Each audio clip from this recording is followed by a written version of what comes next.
Now students, we are going to go through the meaning of equilibrium through indifference curve approach. What is the meaning of consumer equilibrium through indifference curve approach? If we talk about the meaning, in this case, it is a case where a consumer follows the scale of preference. Customer scale of preference के according चलता है. वो पहले अपनी पसंद के according अपने combinations design करता है और फिर उसके बाद में वो देखता है कि वो उन कॉम्बिनेशंस को अपने बजट के अकॉर्डिंग परचेज कर सकता है या नहीं कर सकता है. जो कॉम्बिनेशन उसकी बजट में फिट हो जाता है वो उस कॉम्बिनेशन को परचेज कर लेता है और इक्विलिब्रियम कंडीशन में पहुंच जाता है. ये आप अभी आगे डायग्राम के थ्रू समझेंगे. उसके पहले आपको ये दो चीजें समझनी बहुत जरूरी है. मैंने यहाँ पर दो कार्टून ड्रॉ करे हैं. इसमें पहले वाला कंज्यूमर है और दूसरे वाला भी सेम कंज्यूमर है, मगर वो दो दुविधाओं में फंसा हुआ है. He is in a fix. The first fix is he wants to buy something else. यहाँ पर कंज्यूमर शो कर रहा है कि मैं क्या खरीदना चाह रहा हूँ, what I wants to buy, और उसके हिसाब से वो अपने कॉम्बिनेशंस डिजाइन करते हैं जो कि आपने आईसी सेट में डिजाइन करे हैं, इंडिफरेंस सेट में डिजाइन करे हैं. आपने इससे पहले की वीडियो में उसको पढ़ा है.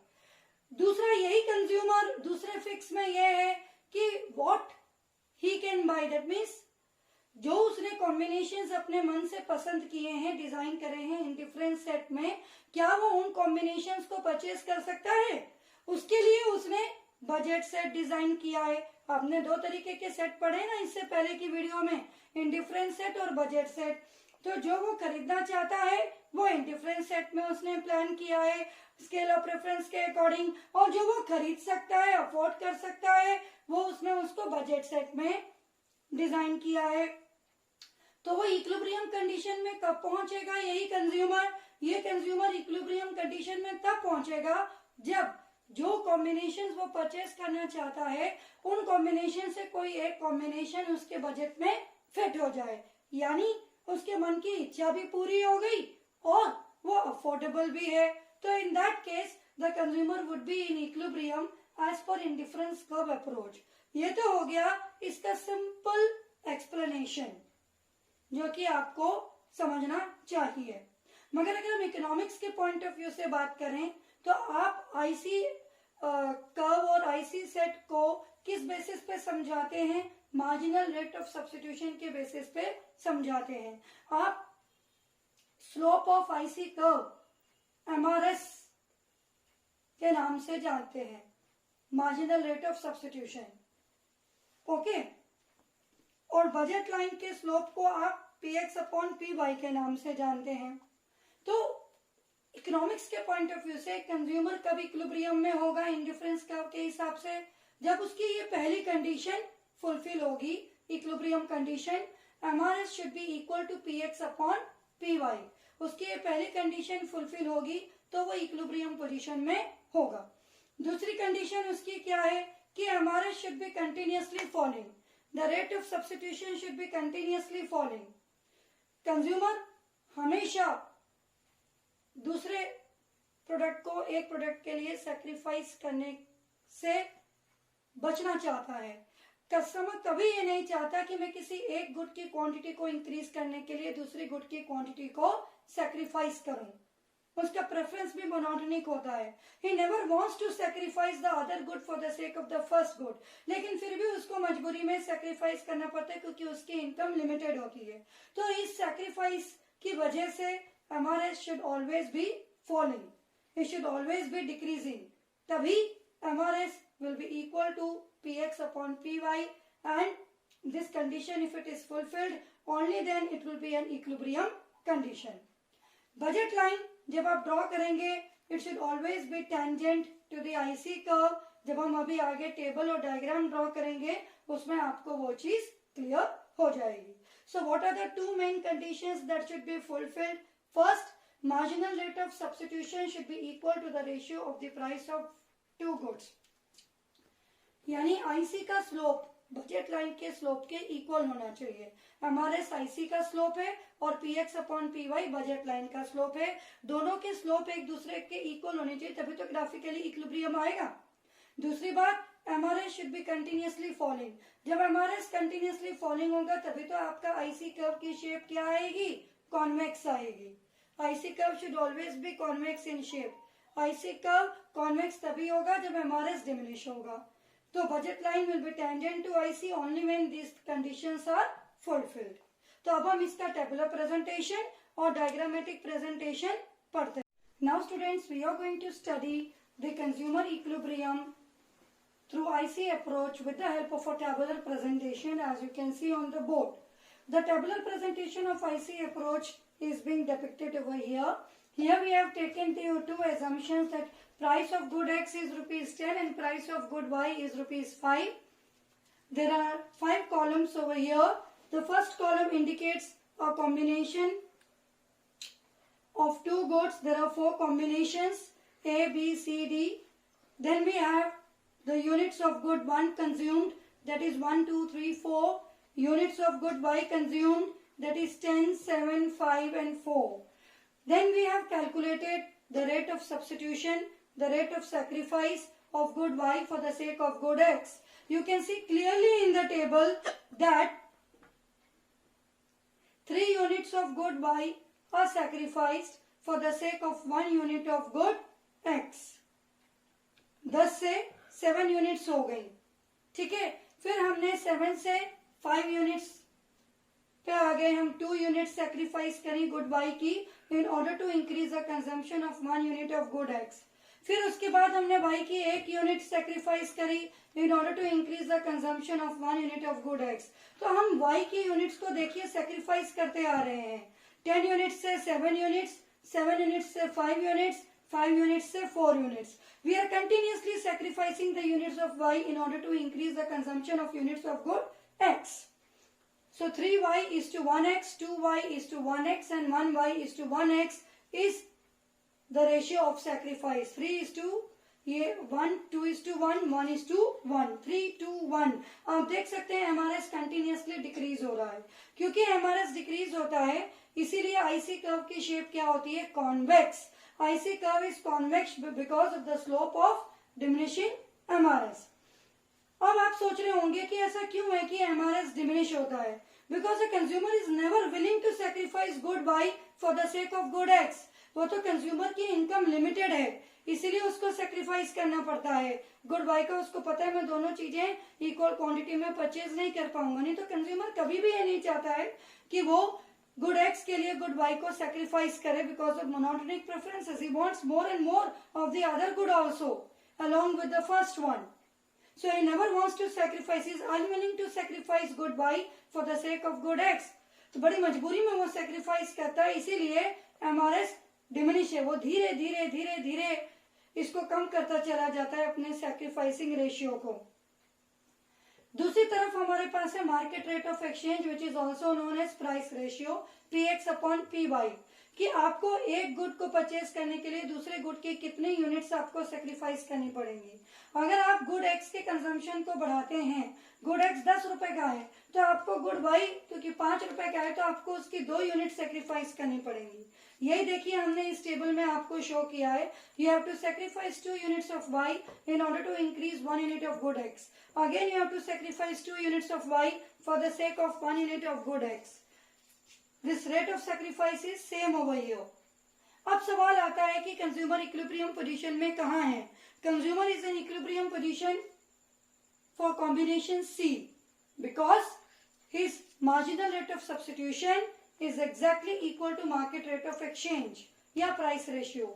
That means slope of indifference curve is exactly equal to the slope of budget line. और उसकी दोनों conditions पूरी हो रही है. हमारा XY slope of indifference curve is equal to slope of budget line and the rate of substitution should diminish. तो MRS आप देख सकते हैं कि diminish हो रहा है. तो दोनों conditions पूरी हो रही हैं, इसीलिए the consumer is in equilibrium in this table at combination C. Now students, you are going to do the diagrammatic presentation for the concept of equilibrium through indifference curve approach. In order to understand this concept, we need two important things. First, indifference map, which is a set of indifference curves drawn on basis of scale of preference as you have seen in the table. This is a set of three indifference curves which is depicted through indifference map in this diagram. Then we need a budget line which is indicated by A, B. It is representing the money, income and price of both the goods, good X and good Y. Let two goods be X and Y. And this X1 and Y1 is the equilibrium level of output for these two goods. Now what are the conditions of IC approach? The very first condition is that the budget line, this budget line AB should be tangent to the indifference curve. That means इस budget line का और इस IC curve का जहाँ भी ये दोनों touch हो रहे हैं वहाँ पर स्लोप एक दूसरे के इक्वल होना चाहिए. क्या होना चाहिए? इनका स्लोप एक दूसरे के इक्वल होना चाहिए. स्लोप का मतलब क्या है कि आप यहाँ पर एक राइट एंगल ट्राइंगल बनाएं और उससे आपका स्लोप निकल कर आ जाएगा. आप एक राइट एंगल ट्राइंगल से इसके स्लोप को डिपिक्ट कर सकते हैं. अगर आप इस तरीके से एक राइट एंगल ट्राइंगल बनाएंगे तो आपको दोनों का एक कॉमन स्लोप आपको पता चल जाएगा. And the MRS should be equal to PX upon PY.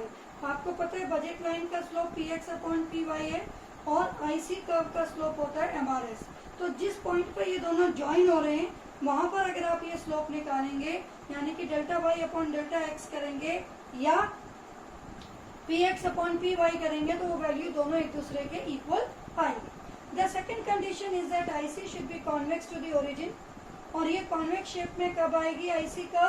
जब marginal rate of substitution decrease होगा. ये आप ऑलरेडी टेबल में पहले पढ़ चुके हैं. लेकिन आप यहाँ देख रहे हैं बच्चों हमने 3 पॉइंट शो करें E, E1, E2. Point E is the exact point of consumer equilibrium through IC approach where MRS XY is equal to PX upon PY. अगर इसके ऊपर के पॉइंट की बात करें हम E1, आप कहेंगे यहाँ भी तो IC कर्व बजट लाइन को कट कर रहा है पर यहाँ पर रेट ऑफ सब्स्टिट्यूशन ज्यादा है PX और PY के कंपैरिजन में. पॉइंट E2 पे रेट ऑफ सब्स्टिट्यूशन कम है PX और PY से. That means the consumer is not ready to substitute the goods in comparison to their prices. Here the consumer is ready to substitute more in comparison to their prices. तो यहाँ पर rate ज्यादा हो रहा है, यहाँ पर रेट कम हो रहा है, यहाँ पर रेट एग्जैक्टली प्राइस रेशियो के मार्केट रेट ऑफ एक्सचेंज के इक्वल आ रहा है. Price ratio is also known as market rate of exchange. So students, now the conditions, diagrammatic presentation as well as the tabular presentation has been explained to you. Here students, we are going to study a very important question related to the concept of equilibrium, that why MRS XY should be equal to the ratio of prices of two goods in equilibrium. There are two sets of disequilibrium as we have studied in the diagram, point E1 and point E2. कि IC curve budget line को intersect कर रहा है फिर भी consumer equilibrium position पर नहीं है. What are the two disequilibrium conditions in this case? First, MRS XY greater than PX PY. Second, MRS XY less than PX PY. If MRS XY is greater than PX PY, it means the consumer is ready to sacrifice more units of Y than he is required as per the market price of the goods. इसका मतलब क्या हो गया कि consumer Y की units तो ज्यादा sacrifice करने को तैयार है. किसके कंपैरिजन में? जितना उसको करना चाहिए प्राइस के अकॉर्डिंग उससे ज्यादा सेक्रीफाइस करने को तैयार है. दैट मीन्स वो X की तरफ ज्यादा इंक्लाइंड है. He will buy more of X till what happens, उसको X से यूटिलिटी मिलनी थोड़ी कम हो जाए और वो वापस उसका मार्जिनल रेट ऑफ सब्स्टिट्यूशन किसके इक्वलेंट हो जाए? PX और PY के. So this is the case if MRS XY, that is the rate of substitution, is greater than the price ratio. अगर यही दूसरा कंडीशन है कि the rate of substitution is less than the market rate of exchange, then what happens? The consumer is willing to sacrifice less units of Y. इस case में बिल्कुल इसका उल्टा हो जाएगा. यहाँ पर वो ज्यादा सेक्रीफाइस करने को तैयार था मार्केट रेट ऑफ एक्सचेंज के कंपैरिजन में। यहाँ पर मार्केट रेट ऑफ एक्सचेंज के कंपैरिजन में या प्राइस रेशियो के कंपैरिजन में he is willing to sacrifice less units of Y, वो वाई को ज्यादा सेक्रीफाइस नहीं करना चाह रहा है। Then he is required to pay as per the market price of the goods, y का sacrifice कम करना चाह रहा है in respect to the prices of the goods. In that case, the consumer will start buying more of y because he is more inclined towards y, that means, and he will make a combination with less quantity of good x. तो y का consumption बढ़ाएगा, x का consumption कम करेगा till the rate of substitution becomes equal to the price ratio. तो ये बहुत important concepts हैं दोनों, कि मार्केट रेट ऑफ एक्सचेंज के अकॉर्डिंग रेट ऑफ सैक्रिफाइस कैसे बिहेव करती है और कंज्यूमर ऐसे केसेस में इन कॉन्टेक्स्ट टू वाई या गुड एक्स कैसे डिसीजंस अपने चेंज करता है while making the combinations of two goods. Now students, we are going to do the first numerical based on consumer equilibrium IC approach. That is, a consumer wants to consume two goods. The price of the two goods are rupees 4 and rupees 5 respectively. The consumer income is rupees 20. ये हमारा M हो गया money income, ये P1 हो गया और ये P2 हो गया. The very first thing is we have to write down the equation of budget line. अब आप सबको पता है कि बजट लाइन की इक्वेशन कैसे बनती है. The equation of budget line is P1 x1 plus P2 x2 is equal to M. So P1 is equal to 4, P2 is equal to 5 and M is equal to 20. So आपका equation में P1 की value put कर दी आपने 4, x1 आपकी quantity given नहीं है तो वो एज इट इज रहेगा. P2 की वैल्यू आपने पुट कर दी 5, x2 क्वांटिटी नहीं है तो ये वैल्यू एज इट इज रहेगी और M की जगह आपने वैल्यू पुट कर दिया 20. So 4x1 plus 5x2 is equal to 20. This is your first equation, students. Then the second question is, how much of good one can the consumer consume if she or he spends the entire income on that good? अगर आपके पूरे 20 रुपए किसी एक particular commodity के ऊपर खर्च हो रहे हैं तो वो कितने यूनिट्स उसकी कंज्यूम कर सकते हैं consumers. Maximum units of good one, यहाँ पर हम गुड वन की अगर बात कर रहे हैं तो money value upon the price of good one, कितनी आपके पास टोटल इनकम है और कितना आपके पास में एक प्रोडक्ट की कीमत है, आप उन दोनों को डिवाइड कर दीजिए एक दूसरे से तो आपको क्या मिल जाएगा कि कितनी यूनिट्स आप परचेज कर सकते हो गुड वन की. Then let us move to good two. The next question is based upon good two. How much of good two can she consume if she spends her entire income on that good? अगर एक consumer good to के ऊपर अपनी पूरी money value खर्च करना चाह रहा है तो वो क्या करे, कितनी यूनिट्स उसकी कंज्यूम कर पाएंगे. Let's have a look.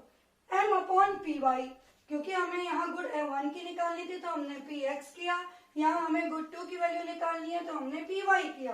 तो 20 rupees divided by 5. Good two की प्राइस कितनी है 5, गुड वन की कितनी थी 4, तो 20 divided by 5. Here we get our answer that is 4 units. तो ऊपर गुड वन की आप 5 यूनिट्स कंज्यूम कर सकते हैं 20 रुपए से और गुड टू की आप कितने यूनिट्स कंज्यूम कर सकते हैं 4. कैसे पता चला? मनी वैल्यू को उनकी प्राइस से रेस्पेक्टिव प्राइसेस से डिवाइड कर दीजिए. अब इसका एक पार्ट रह गया है क्वेश्चन का, that we will do just now. Now students, let us go through the fourth part of question number 1. What is the slope of budget line? ये पार्ट हमारा पिछले क्वेश्चन का रह गया था. Slope of budget line is px upon py. मतलब price of one good upon the price of the other good. It is always negative. So minus 4 upon 5. That is equal to minus 0.8. Suppose a consumer can afford to buy 6 units of good one. This is our second question. Suppose a consumer can afford to buy 6 units of good one and 8 units of good two. If the consumer spends the entire income on them, the price of the two goods are rupees 6 and rupees 8 respectively. How much is the consumer's income? ये first question का fourth part था, हम कर चुके हैं slope of budget line. अब ये second question है, ये हम कर रहे हैं। इसमें कंज्यूमर ने गुड 1 की 6 यूनिट खरीदी हैं और गुड 2 की 8 यूनिट खरीदी हैं। कंज्यूमर की एंटायर इनकम उसने इस पे खर्च कर दी है। गुड 1 की प्राइस 6 रुपए, गुड 2 की प्राइस 8 रुपए है। कंज्यूमर की इनकम क्या है, मनी इनकम क्या है, वो आपको कैलकुलेट करना है। इस क्वेश्चन में एम नहीं गिवन है हमें, इस क्वेश्चन में हमको कैलकुलेट करना है कि M is equal to what, M क्या है, हमको ये कैलकुलेट करना है। तो बच्चों आपको बहुत अच्छे से पता है what is the equation of the budget line. It is P1 x1 plus P2 x2 is equal to m। आपने फटाफट यहाँ देख लीजिए क्या लिखा हुआ है। P1 price per unit of good 1 है, P2 price per unit of good 2 है, x1 quantity of good 1 in units, x2 quantity of good 2 in units. इसको आप Q1 Q2 भी ले सकते हैं, हमने x1 x2 एज्यूम किया हुआ है। So P1 x1 plus P2 x2 is equal to M. M means your total money income which you are going to spend on both the goods. अब आप इसमें इनकी वैल्यूज पुट कर दीजिए, ये वैल्यूज आप इसमें पुट कर दीजिए। प्राइस है 6 रुपीज फर्स्ट गुड की इंटू 6 यूनिट्स, फिर दूसरे यूनिट की प्राइस है 8 रुपीज इंटू 8 यूनिट्स, तो 6 into 6 36, 8 into 8 64, 36 plus 64 is equal to 100. So your total money income is 100. इस तरीके से अगर दोनों गुड्स की प्राइस और क्वांटिटी गिवन है तो आप उसकी मनी वैल्यू को कैलकुलेट कर सकते हैं। हाँ बच्चों, जैसा कि मैंने आपको बताया ये फर्स्ट क्वेश्चन का फोर्थ पार्ट है, तो ये आप उसको उससे लिंक कर सकते हैं जो अभी थोड़ी देर पहले मैंने आपको क्वेश्चन कराया है। Now students, let us continue with the third numerical based upon the IC approach and marginal rate of substitution. A consumer buys two goods X and Y and is in equilibrium. The marginal rate of substitution between these goods is 2 and price of good X is 16 per unit. What is the price of good Y? एक consumer दो goods consume कर रहा है X और Y और equilibrium condition में है। Marginal rate of substitution in goods की 2 है और गुड X की प्राइस 16 रुपए है। तो गुड Y की प्राइस आप कैसे निकालेंगे? तो इसके लिए आपको इक्विलिब्रियम कंडीशन रिकॉल करनी होगी आईसी अप्रोच की। आईसी अप्रोच की इक्विलिब्रियम कंडीशन आपको क्या कहती है? Marginal rate of substitution is equal to Px upon Py, that is the slope of IC, that is MRS, should be equal to the slope of budget line, that is Px upon Py. Okay, ये इसके equivalent होनी चाहिए। तो आपका MRS XY 2 given है, that is marginal rate of substitution already question में 2 given है। Price of good X आपको 16 rupees per unit already given है। आपने इनकी वैल्यूज इस इक्वेशन में पुट कर दी एंड 2 यहाँ लिख दिया, 16 यहाँ लिख दिया, Py नीचे लिख दिया। आपने क्रॉस मल्टीप्लीकेशन करी, Py is equal to 16 divided by 2, that is equal to 8. So rupees 8 is your final answer for good Y.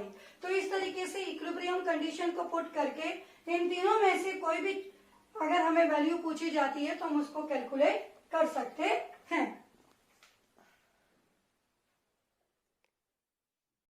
Here we go to the fourth numerical of this topic. A consumer consumes 2 goods, ice cream and banana. Their prices are rupees 12 and rupees 4 per unit respectively. Calculate the marginal rate of substitution at equilibrium point. In this question, we have to calculate marginal rate of substitution. And the price of one good is rupees 12 and the price of the other good is rupees 4. Okay students, so MRS XY is equal to Px upon Py is the equilibrium condition. Marginal rate of substitution is equal to price of good X upon price of good Y. ये budget line का slope है और ये MRS XY IC curve का slope है। Let ice cream be assumed as good X and banana be assumed as good Y. If price of good X is rupees 12 per unit and price of good Y is rupees 4 per unit, as written in the question, we will put these values in the above equilibrium condition. MRS XY is equal to Px upon Py or MRSXY is equal to 12/4, and our final answer of marginal rate of substitution is 3. This is that rate at which the consumer is sacrificing units of good 2 for the sake of good 1. So this is your rate of substitution or rate of sacrifice, you can say, and in this way it would be calculated. So this is a very important question, students. Now students, we move to the fifth numerical of this topic. A consumer has total income of rupees 500, yani ki M, spent on two goods X and Y with prices 50 and rupees 10 per unit. That means P1 is rupees 50 and P2 is 10. On the basis of the given information, we have to answer the following subparts. The first is the equation of the budget line for the consumer. Consumer की budget line का equation हमको frame करना है. So how are we going to do it? We know that budget equation is P1 X1 plus P2 X2 is equal to M, that is money value of income, that is 500 over here. P1 कितना है बच्चों? 50 per unit. P2 कितना है? 10. तो 50x1 plus 10x2 is equal to 500. ये हमारे first part का answer हो गया. सेकेंड पार्ट है what is the value of the slope of budget line. अब तक आपको बहुत अच्छे से पता लग गया है कि बजट लाइन का स्लोप क्या होता है, px अपॉन py, और आगे माइनस का साइन लगा होता है. तो -50 अपॉन 10, px की प्राइस है 50 और गुड y की प्राइस है 10, तो -5 आपका आंसर आ गया इसका स्लोप का. Then how many units can the consumer buy if he has to spend all his income on good X. अगर कंज्यूमर पूरे 500 रुपए गुड एक्स के ऊपर खर्च करता है, then how many units of good X he can buy? 500 divided by 50. What is the formula to calculate it? The formula to calculate it is, we can put the values in budget equation also. You can see the solution here. A consumer spends all his income on X, then QY will be 0. अगर वो X के ऊपर सारा खर्चा कर देगा तो Y की क्वांटिटी 0 हो जाएगी. QY would be 0. So putting the value in the equation which we framed earlier, 50 QX की जगह आप X1 भी लिख सकते हैं, प्लस 10 QY की जगह आप X2 भी लिख सकते हैं, इज इक्वल टू 500. तो 50 QX means quantity of good X plus 10 into 0, because good Y की क्वांटिटी हमने 0 मान ली है. So this will become 0. तो 50x QX is equal to 500. QX is 500 divided by 50, 10 units. आपका X की मैक्सिमम कितनी units आप कंज्यूम कर सकते हैं? 10. Now we come to the last part of the question. How does the budget line change if there is a 50% fall in price of good Y? अगर good Y की price 50% fall होती है तो budget line कैसे change होगी? Now this is the new budget line budget equation that we have derived for the new budget line. So let's first go through the solution of the question. Initial price is rupees 10. Now there is a 50% fall in the initial price. पहले 10 रुपए कीमत थी, अब कीमत 50% कम हो जाती है. तो 10 का 50% कितना हो गया? 5 रुपए. 5 रुपए माइनस हो गए उसमें से, तो कितने रुपए बचे? 5 रुपए बचे हैं हमारे. As price of Y falls from rupees 10 to rupees 5, 50% कम हो गया ना. 10 का 50% कितना हो गया? 5 rupees. So 10 minus 5 is 5. So consumer will be able to buy now more units of Y with the same amount of money income, that is 500. So budget line will rotate towards right. क्योंकि good X के ऊपर कोई फर्क नहीं पड़ रहा है इसका फर्क केवल गुड Y के ऊपर पड़ रहा है. तो good, because we can purchase more units of good Y, so the budget line will rotate rightwards. So the new equation would be 50 QX, 50 units of good X plus जहां हम 10 units purchase कर रहे थे उसकी जगह 5 units of good Y, that is equal to 500. Now we proceed to the sixth numerical. A consumer consumes only two goods X and Y, both priced at ₹3 per unit. If the consumer chooses a combination of these two goods with marginal rate of substitution equal to 3, is the consumer in equilibrium? आपको बताना है consumer equilibrium में है या नहीं. Give reason. What will a rational consumer do in such a situation. अगर consumer equilibrium में है तो क्या करेंगे, अगर नहीं है तो एक प्रैक्टिकल रेशनल कंज्यूमर क्या स्टेप उठाएंगे, आपको इसमें ये आंसर देना है. Now students, you know at equilibrium position MRSXY, that is slope of IC curve, is exactly equal to the slope of budget line, that is PX upon PY. तो आपने ये फॉर्मूला पुटअप कर दिया. अब इस फॉर्मूले में ये वैल्यूज पुटअप कर देंगे. MRSXY is 3 as it is given over here. Price of both goods is ₹3. PXB और PYB दोनों 3 रुपए हैं, तो हमने 3/3 लिख दिया. तो आंसर आ गया 1. 3 is equal to 1, which is wrong. 3 is not equal to 1. Actually 3 is greater than 1. 3 क्या हो गया, इक्वल टू 1 नहीं आएगा, 3 ग्रेटर देन 1 हो गया. इक्वल में आना चाहिए था ना इक्विलिब्रियम की वैल्यू, या तो 3 इज इक्वल टू 3 आता, मगर यहाँ पर 3 इज इक्वल टू 3/3 आया, तो 3 इज इक्वल टू 1 हो गया, which is not in equilibrium, which is wrong. Here 3 is greater than 1, so it is a condition of MRSXY greater than PX upon PY. So what will the consumer is not in equilibrium, ये बात तो clear हो गई. तो एक rational consumer क्या करेगा, he will buy more units of X till MRSXY is equal to PX upon PY. क्योंकि रेट ऑफ सब्स्टिट्यूशन ज्यादा है और प्राइस रेशियो कम है, so he will keep on purchasing more units of the good X till he reaches the condition of equilibrium. Now let us move to the question.